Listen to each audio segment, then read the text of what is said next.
Well, one of my questions when I was writing the book was, why did Caravaggio stab Ranuccio Tommasoni with his fencing sword? Why did he stab him in the femoral artery, which is very close to the testicles? Why would he do that? Was this an accident? So in my view, nothing that happened in Caravaggio's violent life was accidental. I was curious to know if it's possible to actually plan to attack somebody in the groin during a sword fight. So I actually met the head of the Roman Fencing Academy, and he gave me a graphic and in fact rather painful demonstration of how to get a guy in the groin when you're fighting with a sword. It's all about the pugnello, this little dagger that you anyway. It's a long story. You have to read the book. The fact is, if Caravaggio had been a well-behaved artist, we wouldn't know nearly as much about him as we do, because most of what survives in the case of people's lives in Rome at that time is the record of their crimes and misdemeanors.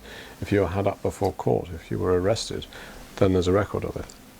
So because Caravaggio was such a vigorously violent man, in a vigorously violent time, and because so many of his friends and enemies were also like him, there's this extraordinary jigsaw composite puzzle. You get this whole lost world that comes up through these documents.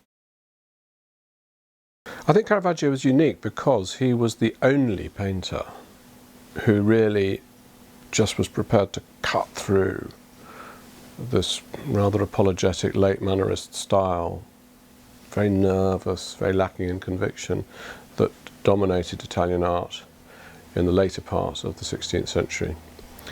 And he just replaced it with something that was so strong, so powerful, so dramatic, at the level of narrative, at the level of human drama, at the level of emotion, at the level of theological depth, significance, and at the level of the way he made his paintings look, with this incredible striking light and dark, his agonized hands and faces.